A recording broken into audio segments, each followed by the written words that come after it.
Alexandra, frage die Karten, zeigen mir einen Weg. Hallo ihr Lieben, wir schauen uns an die Veränderungen für die nächsten 14 Tage. Schauen wir mal, welches Ergebnis wir heute kriegen. Also, was steht hier an? Es geht um das 10. Haus, die Berufung, die Karriere und um das 1. Haus, das Erscheinungsbild, das Selbst und das Ego. Wir haben hier Element Erde und Element Feuer zugange, inklusive der Sternzeichen Stier, Steinbock, Jungfrau, wieder Löwe und Schütze. Unten haben wir einen Aspekt, der noch Gerechtigkeit und Ausgleich mitbringt, eine bestimmte Erfahrung, eine Sache, bei der Intelligenz gefordert ist, aber wo uns auch Gerechtigkeit widerfährt. Schauen wir ein bisschen tiefer. Ich mache es heute mal nicht mit dem großen Blatt. Ich will es mal anders probieren. Was zeigt sich für das Kollektiv die nächsten 14 Tage? Und hier haben wir tatsächlich einen Umbruch, einen Anfang, ein Ende. Und wir haben eine Belastung, die sich wegnagt. Also das ist schon mal sehr schön. Hier kann sein, hier kommt etwas in Fahrt, das lange stagniert hat oder das herausfordernd und schwierig war. Und hier wird diese Schwierigkeit eben weggenagt.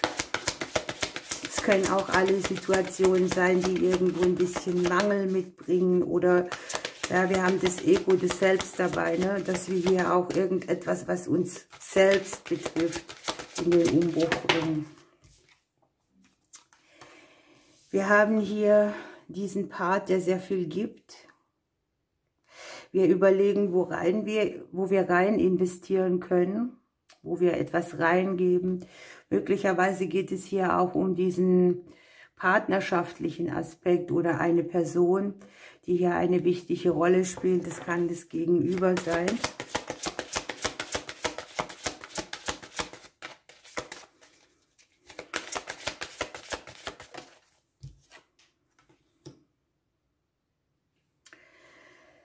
Es geht darum, ja, wo man sich zurückgezogen hat oder wo man das Gefühl hatte, ich stemme alles alleine.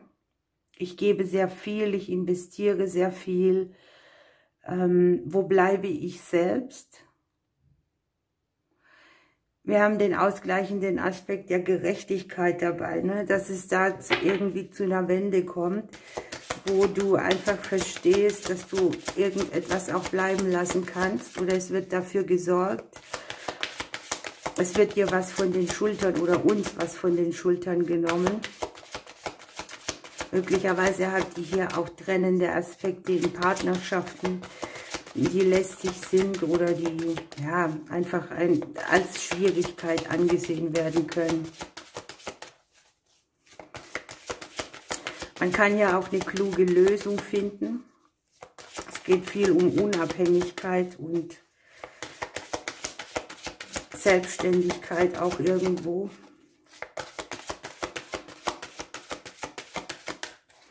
Wir haben ja den beruflichen Bereich dabei. Das kann ja natürlich speziell an die Menschen auch gehen, die berufliche Umbrüche haben, die hier, ich sage mal, tatsächlich selbstständig sein wollen, sich selbstständig machen oder ihr Unternehmen irgendwie ausbauen oder tatsächlich im beruflichen Bereich unabhängiger einfach bei dem, was sie tun oder bei dem, was sie investieren. Es kann hier auch sein, dass der ein oder andere auf eine Nachricht von einem Amt, einer Behörde wartet.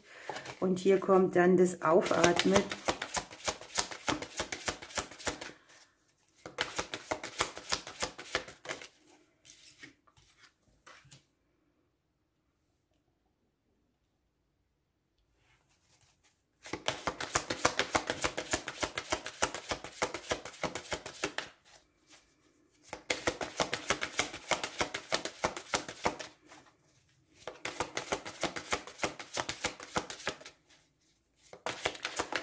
Hier können sich auch in den nächsten 14 Tagen Freunde wieder melden, von denen ihr lange nichts gehört habt, die sich zurückgezogen haben.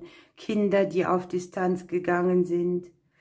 Möglicherweise habt ihr hier ein berufliches Projekt mit einem Kollegen, das ja auch in der Kommunikation liegt. Es kann auch den Beruf des Gegenüber betreffen oder euren Kindern. An sich ist die Energie hier so, dass sie ein bisschen Stress mitbringt, dass sie aber auch die Unruhe nimmt, die Gedankenlastigkeit. Man investiert hier sehr viel in den Kopf rein und man ist auf dem Weg, ja, ich sage mal, das Prinzip der Treue und Loyalität zu hinterfragen. Und man ist auf dem Weg, sich selber wieder besser Freund zu sein.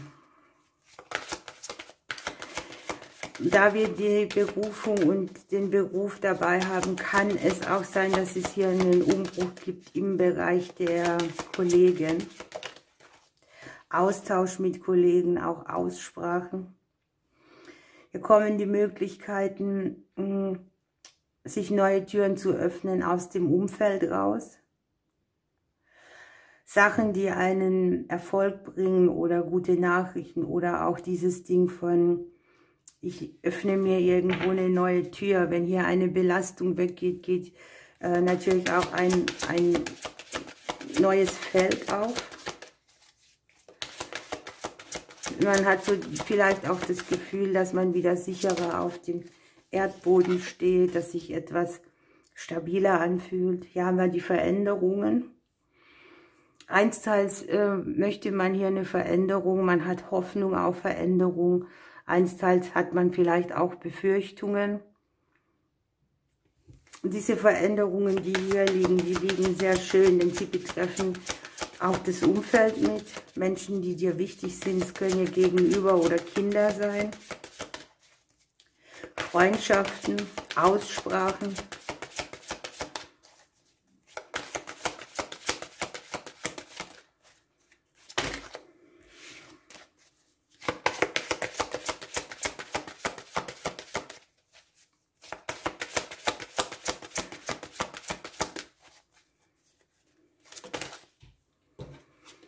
Die Finanzen haben wir auch dabei. Kann sein, hier kriegt ja irgendwie jemand eine Nachricht, die aus einem finanziellen Bereich führt, wo es Stagnation gab oder Schwierigkeiten auch finanzieller Art. Kann hier auch wieder verschiedene Personen betreffen, Umfeld inklusive uns, Ämter und Behörden, Veränderungen im finanziellen Bereich. Unten haben wir noch, das finde ich jetzt sehr interessant, das für sich einstehen ein Geschenk mitbringt, dass es sich lohnt, sich streitbar zu machen, dass man nicht aufgibt, dass man einholt, was einem zusteht. Streitschlichtung auf jeden Fall auch, ein Streit, ein Konflikt, der gut ausgeht, mit den Blumen unten drunter. Also das ist schon sehr spannend, ne? Es hat sehr viele Themen dabei. Es kann ja auch darum gehen, eine finanzielle Situation in die Qualität zu bringen, dass sie langfristig gut ist. Das Seelengerüst wird angesprochen. Wir haben vielleicht etwas, was uns schwer drückte. Die Seele ist irgendwo im Konflikt. Es kann ein Gespräch sein, eine Situation, aus der man jetzt die Energie rausnimmt und das Gefühl der Sicherheit wieder mehr präsent ist. So, gucken wir ein bisschen weiter. Das ist schon mal sehr spannend.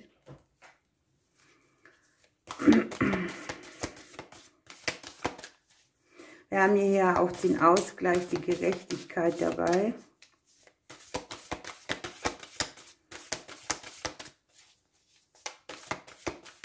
Eine spezielle Erfahrung auch, die sich hier zeigt.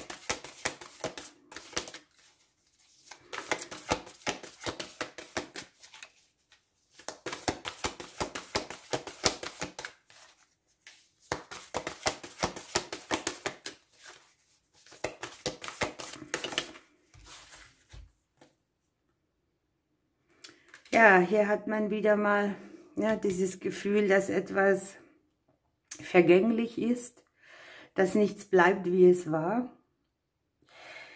Wir dürfen uns fragen, wie schön ist unser Leben eigentlich? Wie machen wir uns das Leben schön? Wo machen wir es uns schwer? Wo halten wir etwas aufrecht, was uns nicht dient? Die Vergänglichkeit spielt ja eine große Rolle, ne? Irgendwie, natürlich mit dem Erscheinungsbild könnte man sich auch fragen, Jugend ist vergänglich, die Erfahrungen, die wir gemacht haben, die sind auch vergänglich. Das Leben geht weiter nach vorne.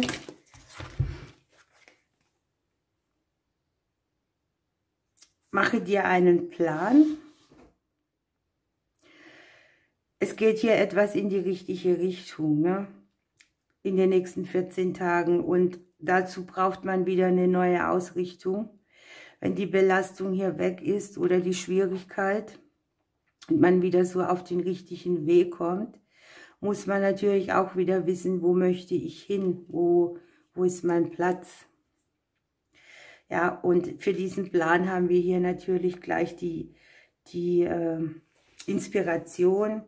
Hier kommen so kreative Dinge wieder auch über die Seelenebene rein, die einfach inspirieren und die Vorstellungskraft von dem, was wir umsetzen wollen, zu manifestieren, ne? Es kann hier im finanziellen Bereich auch sein oder mit Beruf und Finanzen verbunden sein oder eben mit persönlichen Schwierigkeiten, die uns auf den Schultern liegen. Ja, und hier ist so ein bisschen die kreative Lösung auch dafür zu finden. Ja, gucken wir noch ein bisschen weiter. Welches Thema kommt hier noch mit für die nächsten 14 Tage, für das Kollektiv? Hier habe ich ein Kartendurcheinander.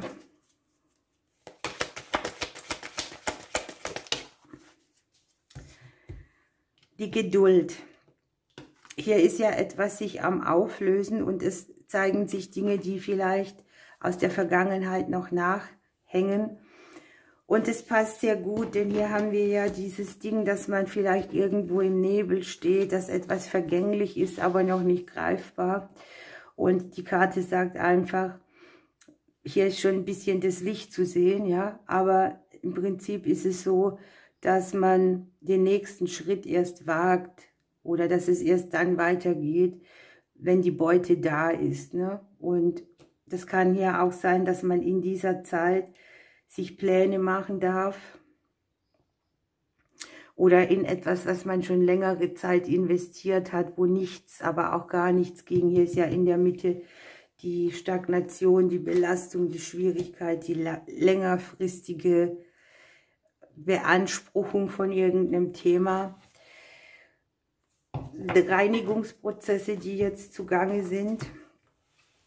Wenn etwas weggeht, was schwierig war, haben wir immer noch die Altlasten drauf, ne? Möglicherweise darf man hier auch geduldig mit sich selber sein, sich selber wieder der beste Freund sein oder gut zu sich selbst sein, sich gut zu regenerieren von einer schwierigen Phase.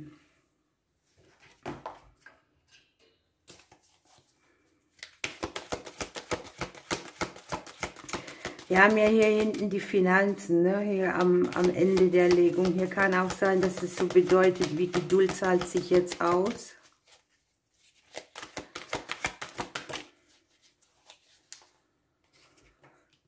Und mit der Amsel haben wir die nächsten 14 Tage auch die Möglichkeit zur Innenschau, ne? Hier geht es um die Vorhaben, die man dann so hat und das Gefühl des Unterstütztwerdens von oben. Das ist jetzt auch sehr speziell und schön, denn hier haben wir ja den Brief dabei und wenn die Amsel kommt, dann hat sie eine gute Nachricht mit an Bord. Die Sterne stehen günstig. Wir werden von oben bei unseren Vorhaben auch unterstützt. Und wenn man die Amsel hört, dann darf man an seine geistige Freiheit erinnert werden, an die eigene innere Welt auch und an eine Botschaft, die hier wahrgenommen oder gesehen werden will. Das kann jetzt sein, man ist hier so voll gestopft oder so abgelenkt, dass man diese Botschaft nicht wahrnimmt. Und hier geht es darum, dass wir in den nächsten 14 Tagen einfach ein bisschen drauf gucken, dass wir unsere Sinne wieder auf Empfang einstellen.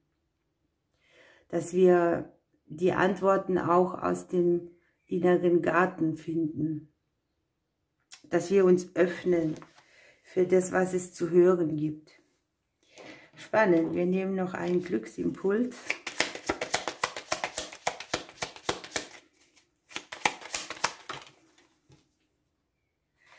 Unterstützung, helfende Hände überall da, wo man sich alleine fühlt. Und guck mal, das passt doch wieder. Ich hätte jetzt schon gesagt, wie die... Ich kann das hier leider nicht sagen. Aber es passt unheimlich gut, denn hier haben wir eine schwere Phase, ist beendet und hier haben wir das in der Mitte auch. Also hier kommt eine große Erleichterung, egal in welchem Bereich es bei euch ist. Es ist ein Kollektiv, ne?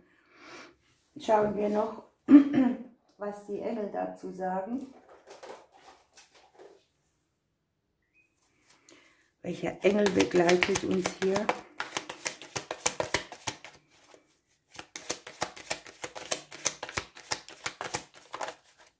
Der Engel der Leidenschaft. Dein Engel regt dich dazu an, mit der ganzen Kraft deines Herzens zu lieben und zu leben. So kannst du die Vielfältigkeit des Lebens auskosten und genießen. Richte deine Gedanken, Worte und Handlungen auf ein Ziel und packe die Dinge mit Begeisterung an. Die Botschaft deines Engels: lebe jeden Tag, als wäre es dein letzter. Das ist immer so lapidar gesagt, aber hier werden wir ja auch mit der Vergänglichkeit von Dingen konfrontiert und dass eben nichts bleibt, wie es war. Und deshalb ist es natürlich die Idee, dem Leben etwas zu geben, das Qualität mitbringt, ne? Und nicht viel mehr Zeit, aber vielleicht bessere Zeit, ne? Okay, ihr Lieben, wir lassen das mal so stehen. Ich persönlich wäre sehr froh, wenn sich das alles, was um mich herum ist, erledigen würde. Denn es ist schon, hier in der Mitte liegt auch etwas, das ist existenziell, ne? In viele Bereiche und für viele Personen hier. Ich wünsche euch eine schöne Zeit, ich drücke euch und bis bald.